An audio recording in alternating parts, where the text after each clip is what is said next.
ஒன்று கொடுப்பாங்க. அதை வந்து ஹாட் வாட்டரில் போட்டு கொஞ்சம் சர்க்கரையும் போட்டு குடிக்கும்போது அந்த கவுச்சி வரும், இந்த ஒட்டகத்தோட நாத்தம் வருது. நான் குடிச்சிருக்கேன். ஒட்டக பால் போடுவேன். இதுக்குமே வசதி இல்லாதவங்களுக்கு ஆத்தோரம் கற்றாழைன்னு கிராமப்புறத்தில் மக்களுக்கு தான் தெரியும். கற்றாழையில் அந்த இலைகளை வெட்டிட்டிங்கன்னா கீழ்ப்பு அடியில் வந்து ட்ரங்க் இருக்கும், அடி மரம் இருக்கும். மரத்தில் கடப்பாறை போட்டு நம்பினீங்கன்னா உள்ளே வந்து ஒரு யானையோட தந்தர் கலர், ஒரு வெண் பழுப்பு கலரில் கிழங்கு வரும். அந்த கிழங்குல வந்து இவ்வளோ இது பேர் குதிர்னு பேர். மொடாங்கிற சிறுசாக இருக்குது, பெருசாக இருக்குது, குதிர்னு பேர். குதிருக்குள்ளே ஒரு பாதி குதிருக்கு வந்து கட்டி கட்டி அதை போட்டுட்டு கொட்டையை நீக்கி நார் வச்சு புளி, இவ்வளவு புளியை உள்ளே போடணும். அதுக்கப்புறம் கருப்பட்டி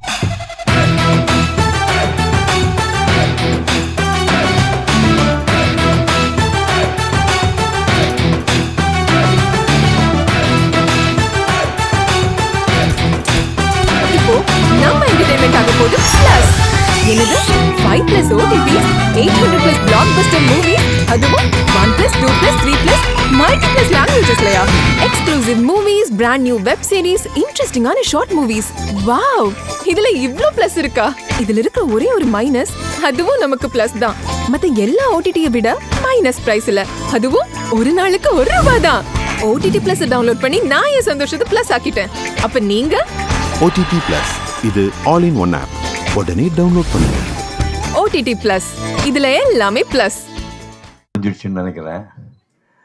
இனிமேல் நாங்கள் 3 பேர் பேசுறதுக்கு என்ன இருக்குன்னு நான் எவ்வளோ யோசனை பண்ணேன். ரொம்ப கனமாக 2 விஷயம் சொல்லிட்டாங்க. அதை கொஞ்சம் ரிலாக்ஸ் பண்ணுறதுக்காக நான் வேறு மாதிரி ஒரு ஃபார்மேட் எடுத்துக்கிறேன்.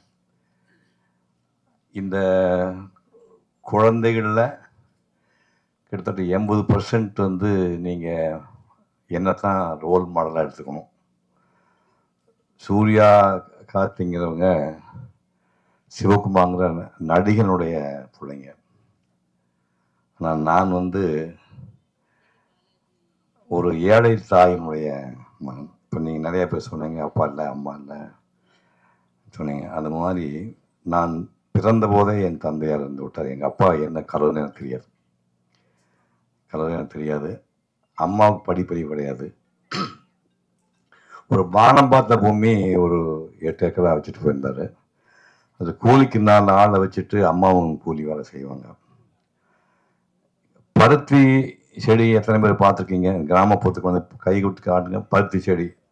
இந்த பருத்தியில் வந்து எங்கள் காலத்தில் கருங்கண்ணி, கம்போடியான்னு 2 குரூப் இருக்கும். கருங்கண்ணிங்கிறது செம்மண் நிலத்தில் விளையக்கூடியது, கம்போடியாங்கிறது கரிசல் மண்ணை விளையக்கூடிய ஹைடெக்கு பருத்தி. அது செம்மண் நிலத்தில் கருங்கண்ணி வந்து பருத்தி எடுத்து முடிஞ்ச உடனே அந்த காஞ்ச போனால் அதுக்கு எடுத்த மாறு, பருத்தி மாறுன்னு சொல்லுவாங்க. அதை வந்து மனுஷங்க தான் பூமியிலேருந்து பிடுங்கி எடுக்கணும். ஒரு 6-7 பேர் வந்து அதை கூலிக்கு பிடுங்கிட்டு இருக்கும்போது எங்கள் அம்மாவும் கூட போய் பிடுங்குவாங்க. அந்த சாயங்காலம் வரைக்கும் நீங்கள் பார்த்தீங்கன்னா ரஃபாக கணக்கு போடும்போது ஒரு 10,000 பருத்தி மாறு நீங்கள் சாயங்காலத்தில் எங்கள் அம்மா பிடுங்கி ஆகணும். பிடுங்கினா ஈஸியாக வராது. முக்கி பிடுங்கணும். பிடுங்கி எடுக்கும்போது 10-15 பிடுங்கும்போது லேசாக அது சிவப்பு கலராகி கொஞ்சம் நேரமாகி மத்தியானத்துக்குள்ளே இது தோல் உறிஞ்சிடும். முதல்ல கொப்பளமாகி உள்ள மாற்றுறதுக்கு அப்புறம் அதே உறிஞ்சிடும். நான் பல தடவை என் தாயாரை மாலையில் போய் பார்க்கும்போது வெள்ளை துணி சுற்றிட்டு இருப்பாங்க. அந்த துணியை பிரித்து காட்டினா உள்ளே வந்து சேப்பாக திட்டிருக்கும். அந்த துணியை ஃபுல்லாக எடுத்தால் ரத்தம் வந்துடும். இப்படியெல்லாம் வேலை செய்த என் தாயாரை நான் கண்ணால் பார்த்தவன். பஞ்சம்னா அவங்களுக்கெல்லாம் என்னென்னு தெரியாது. பஞ்சம்னா உணவு தான், எதுவுமே விளையாது. அந்த காலகட்டத்தில் ஒட்டக பால் பவுடர் கொடுப்பாங்க. ஒட்டக பால் பவுடர் சாப்பிட்றவங்க யார் இருக்கீங்களா? அங்கே யாராவது கை தூக்க முடியுமா? ஒட்டக பால் பவுடர் இங்கே கல்யாணி ஒருத்தருக்கார். ஒட்டக பால் பவுடர் ஒன்று கொடுப்பாங்க. அதை வந்து ஹாட் வாட்டரில் போட்டு கொஞ்சம் சர்க்கரையும் போட்டு குடிக்கும்போது அந்த கவுச்சி வரும், இந்த ஒட்டகத்தோட நாத்தம் வருது. நான் குடிச்சிருக்கேன். ஒட்டக பால் போடுவேன். இதுக்குமே வசதி இல்லாதவங்களுக்கு ஆத்தோரம் கற்றாழைன்னு கிராமப்புறத்தில் மக்களுக்கு தான் தெரியும். கற்றாழையில் அந்த இலைகளை வெட்டிட்டிங்கன்னா கீழ்ப்பு அடியில் வந்து ட்ரங்க் இருக்குது, அடி மரம் இருக்கும். மரத்தில் கடப்பாறை போட்டு நம்பினீங்கன்னா உள்ளே வந்து ஒரு யானையோட தந்தர் கலர், ஒரு வெண் பழுப்பு கலரில் கிழங்கு வரும். அந்த கிழங்குல வந்து இவ்வளோ இது பேர் குதிர்னு பேர். மொடாங்கிற சிறுசாக இருக்குது, பெருசாக இருக்குது, குதிர்னு பேர். குதிருக்குள்ளே ஒரு பாதி குதிருக்கு வந்து கட்டி கட்டி அதை போட்டுட்டு கொட்டையை நீக்கி நார் வச்சு இவ்வளவு புளியை உள்ளே போடணும். அதுக்கப்புறம் கருப்பட்டி வந்து தட்டி ஒரு 10-20 கருப்பட்டி வட்டு அதை உள்ள தட்டி உள்ளே போடணும். போட்டு ஒரு பாதி குதிரைக்கு தண்ணி ஊற்றி 24 மணி நேரம் இறைச்சிங்கன்னா அந்த பழுப்பு கலரில் உள்ள அந்த கிழங்குல வந்து இந்த புளியோட எசன்ஸும் கருப்பட்டி எசன்ஸ் சேர்ந்து திருநெல்வேலி அல்வா கலர் இருக்கும். இப்படி வச்சு பார்த்தீங்கன்னா திருநெல்வேலி அல்வா மாதிரியே இருக்கும். சாப்பிட்டிங்கன்னா 2 ஹவர்ஸில் லூஸ் மோஷன் போகும். இதையெல்லாம் நாங்கள் சாப்பிட்டு பார்த்துருக்கோம். படுத்துட்டு இருக்கும்போது திடீர்னு எனக்கு சாப்பாடுன்னா எங்கள் காலத்தில் சாப்பாடெல்லாம் தினம் சமைக்கிறதுலாம் கிடையாது. காலையில் முந்தின நாள் செஞ்சு பழைய சாதம் இருக்கும், சோளச்சோறு இருக்கும். அடிபத்தினா அதுக்கு இப்போ சீவச்சோறு சொல்லுவாங்க. சீவச்சோறுக்கு ஒரு சின்ன பீஸ் போட்டு பால் எப்படி மாடு இருக்குனால தயிர் கிடைக்கும். தயிரும் சீவச்சோறு போட்டு தான் நான் அந்த ஒரு 6-7 ஆண்டுகள் படிக்கும்போது காலையில் சாப்பிடுவேன். அப்புறம் தாங்க முடியாமல் ஒரு இடத்துல எங்கள் அம்மாக்கிட்ட பொங்கச்சோறு போட முடியாமல் நீ எதுக்கா நீ பெத்த அப்படின்னு கேட்டேன். அது எங்கள் அம்மாவை பேசாமல் இருந்தேன். அது ஒன்று சொல்லாமல் எப்படியோ கடனோடு வாங்கி ஒரு பிடி அரிசி மட்டும் வச்சுருந்து அந்த ஒரு பிடியை வந்து போட்டு சமைச்சு அரிசியும் பருப்பு சாதம், கோயம்புத்தூர் ஜில்லாவில் உள்ளவங்க தான் தெரியும், நீங்கள் லெமன் ரைஸ் சொல்லுவீங்க, இல்லை அது அரிசியும் பருப்பு சாதம் செஞ்சு பள்ளிக்கூடத்துக்கு போகிற அன்றைக்கி மட்டும் அந்த பாத்திரத்துக்குள்ளே போட்டு எங்கள் அம்மா அனுப்புவாங்க. மற்ற நேரத்தில் கிடைக்காது. சாயங்காலம் கொள்ளு, தட்டைப்பயிறு, பச்சைப்பயிறு, சுண்டல், அதான் நைட் சாப்பாடு. இப்போ போகும்போது ஊருக்குள்ளே பள்ளிக்கூடம் கிடையாது, மின்சாரம் கிடையாது, டாய்லெட் கிடையாது, குடி தண்ணீர் கிடையாது.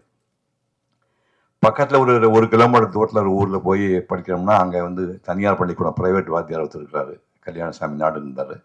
ஊருக்கு கோயிலை விட்டு தனியாக மொட்டமே ஒரு மண்டபம்னு ஊருக்கு நடுவில் ஒரு மண்டபம் வந்துச்சு. அந்த மண்டபத்தில் வந்து தரைப்பகுதி இந்த ஹைட் இருக்கும், பூரா தூசி பறந்துட்டு இருக்கும். ஸ்கூலுக்கு வர வழியில் வந்து மாடு சாணம் போட்டுருக்கோம். சாணத்தை வந்து ஒரு கூடையில் நாங்கள் அள்ளிட்டு வந்து அதை அப்படியே கரைச்சி விட்டு முதல்ல சாணம் போட்டால் சாணத்தில் புகை வரும். சாணம் போட்டு பார்த்துக்கினேன் நீங்கள், மாடு சாணம் போட்ட உடனே அதில் ஒரு புகை வரும். அதை பாருங்க, அந்த அம்மா பார்த்துக்காங்க. சாணம் போட்டு அந்த புகையோடு அந்த சாணத்தை எடுத்துகிட்டு போய் கூடையில் போட்டு பேசஞ்சு கரைச்சி அதை வந்து மெழுகி விட்டு அது காஞ்சதுக்கப்புறம் அதுதான் உட்காந்து ஒரு 30 பேர் நாங்கள் படித்தோம். அப்படி 1ஆம் கிளாஸுக்கு 1 ரூபா, 2ஆம் கிளாஸுக்கு 2 ரூபா, 3ஆம் கிளாஸுக்கு 3 ரூபா, 4ஆம் கிளாஸுக்கு 4 ரூபா, அப்புறம் 5ஆம் கிளாஸுக்கு நேராக ஸ்கூல் பள்ளிக்கூடத்துக்கு போகணும். அந்த காலத்திலேயே வந்து ஒரு மேத்ஸில் ஜீனியஸாக இருந்தவர். நான் பல இடங்கள்ல இந்த கதை சொல்லியிருக்கேன். எங்கள் பசங்க கோச்சிக்குவாங்க, இது எங்கே போனால் இதையே சொல்லிட்டீங்களான்னு. இருந்தாலும் பரவாயில்ல, மன்னிச்சுங்க, இங்கேயும் சொல்கிறேன். ராம்ஜியா சொன்னால் சந்தோஷமாக இருக்கேன். காலரைக்கால் காசுக்கு 4 அரைக்காய் கத்திரிக்காய், 1 காசுக்கு எத்தனை கத்திரிக்காய்? நான் சொல்கிறீங்களா? காசு வச்சுருக்கேன், ரெடியாக காசு வச்சுருக்கேன் சொன்னீங்கன்னா அது பாருங்கள், 1000 ரூபா கொடுக்குறேன். காலைக்கால் காசுக்கு 4 அரைக்காய் கத்திரிக்காய், 1 காசுக்கு எத்தனை கத்திரிக்காய்? இந்த கணக்கெல்லாம் 4 வயசுக்குள்ளே போட்டு 4ஆம் கிளாஸுக்கு முடிச்சுட்டு அப்புறம் அங்கே போனோம். அங்கே போனோம்னா 6, 7, 8க்கு 2.25 ரூபா ஃபீஸ், 9, 10, 11க்கு 5.25 ரூபா ஃபீஸ். இப்போ வரும்போது அதுக்கு டோட்டல் பண்ணி பார்த்தேன், 365 ரூபா 50 பைசா. எனக்கு வந்து எஸ்எஸ்எல்சி முடிக்கிறதுக்கான செலவு 365 ரூபா 50 பைசா. இப்போ கார்த்தி பையனை ப்ரீகேஜி சேர்த்து 2.5 லட்சம் ரூபா கேட்குறாங்க. கற்பனை பண்ணி பாருங்க, பைத்தியம் முடிச்சுதான் நினச்சி பாருங்க. 365 ரூபா 50 பைசாவில் நான் ஸ்கூல் பையனில் முடிச்சிட்டேன். அங்கே ஒரு கிளைமாக்ஸ் வந்தது. எஸ்எஸ்எல்சி படிக்கும்போது அம்மா பழக்கம் போல் காடு கடையில் வேலை பார்த்துட்டு இருக்காங்க. 5.25 ரூபா ஃபீஸ் மாதத்துக்கு கட்டியாச்சு, மந்த்லி ஃபீஸ் கட்டியாச்சு. ஒரு வாரம் கழிச்சு தலையை சொல்லிஞ்சு என்னடான்னு கேட்டாங்க. 11 ரூபா 50 பைசா. இது என்ன இளவு அப்படின்னாங்க. இது வந்து பப்ளிக் எக்ஸாம் எழுதணுமாம்மா, பொது பரீட்சையாமா, அதுக்கு உயர் எடுத்துருவா நீ அப்படி கொடுத்துட்டு அதுக்கு ஒரு 11 ரூபா 50 பைசா பேர டிக்கெட் கொடுத்தாங்க. பேங்க்கெல்லாம் கிடையாது, சட்டிக்குள்ளே வந்து ஒரு மஞ்சள் துணி சுற்றி வச்சுருப்பாங்க, அதை எடுத்து 50 கொடுத்தாங்க. இப்போ ஒரு வாரம் கழிச்சு போய் பின்னாடி கை கட்டி நின்னேன். இப்போ என்ன மாப்பிள்ளை வந்து நிற்கிற என்ன விஷயம் அப்படின்னாங்க. இல்லை, இந்த 6, 7, 8, 9, 10, 11 இந்த 5, 6 வருஷம் படித்தா பசங்க ஒரு 20 பேர், பொண்ணுங்க ஒரு 5, 6 பேர், பள்ளிக்கு டீச் பண்ண வாத்தி ஒரு 6, 7 பேர். ஒரு ஸ்வீட்காரன் காப்பி ஒரு குரூப் ஃபோட்டோ ஒன்று எடுத்துக்கணும். 5 கொன்னே போடுவேன். 5 குழந்தைங்க வந்துச்சு, ஒன்றா செத்து போச்சு. ஒரு பையன் செத்து போச்சு, பொண்ணு செத்து போச்சு, ஒன்றா பிள்ளைகள் செத்து போயிட்டான். ஒரு பொண்ணுக்கு 5ஆவது குழந்தை கொன்னே போடு பையனை பரவாயில்ல. நான் பேசாமல் வந்துட்டேன். அன்னைக்கு போய் அந்த எல்லாரும் போனாங்க. என்ன மாதிரியே கூட படிச்சவங்கள நான் எப்பவும் 4th ரேங்க் தான், விட மாட்டாங்க. ராட்சச பயிலுக்கு முன்னாடி 3 பேர் விடவே மாட்டேன். என்ன முக்குனாலும் விட மாட்டாங்க. 4th ரேங்க் தான் கஷ்டப்பட்டு படித்தேன். அந்த 1, 2, 3லையும் 2 பேருக்கு வீட்டில் கையில் காசு கொடுக்கல. ஒரு 3, 3:30 மணிக்கு எல்லாம் பெஞ்செலாம் போட்டு ரெடி பண்ணிட்டாங்க. நான் 3 பேர் வெளியே போகிற பையை தூக்கி தோல்டு போட்டு எங்கடா போகிறீங்க நாங்கள் வீட்டுக்குண்ணா, குரூப் ஃபோட்டோ நாங்கள் அது காசு கொடுத்தவங்களுக்கு அப்படின்னா. ஓ, காசு கொடுக்கலையோ அப்படின்ட்டு பரவாயில்லப்பா, ஃபோட்டோவில் நின்று போனாங்க. அது கேவலமாக இருக்குது நம்ப மாட்டேங்க. எங்கள் குரூப் ஃபோட்டோ யார் வீட்டு இருந்தாலும் நான் பார்க்க மாட்டேன். இப்போ எங்கள் குரூப் ஃபோட்டோ வச்சுருந்தா நான் எனக்கு கண்டு இருட்டே இருந்தாங்க. குரூப் ஃபோட்டோ பார்க்க மாட்டேன், நம்பவே மாட்டேங்க. 50 ஆண்டுகள் வந்து நான் ஃபோட்டோவை பார்க்கவே இல்லை.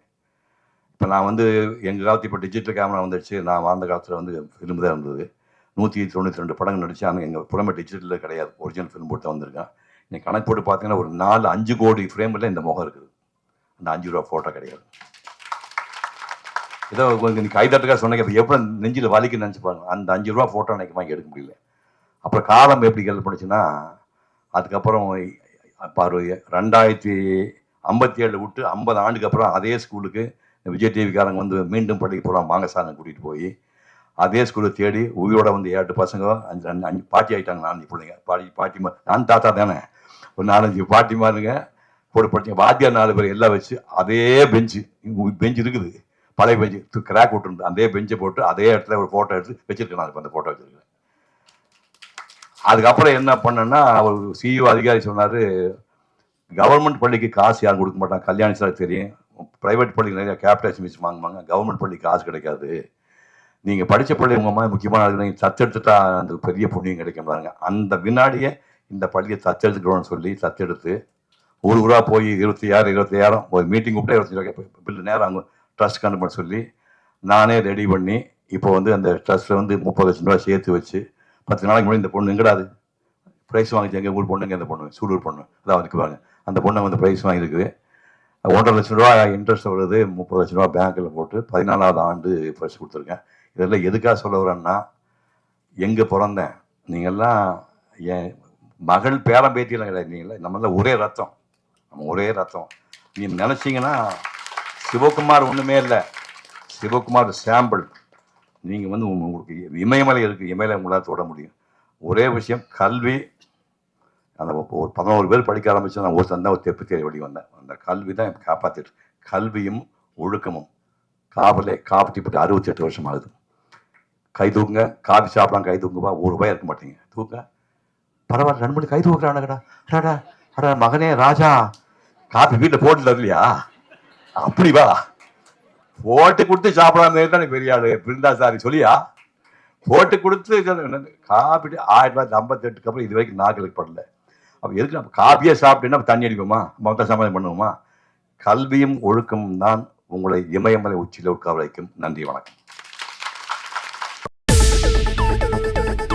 இப்போ உங்க என்டர்டெயின்மெண்ட் ஆக போகுது plus 5+ OTT 800+ blockbuster movies 1+, 2+, 3+, multi+ languages, exclusive movies, brand new web series, interesting ஆன short movies, இப்படி நிறைய பிளஸ்.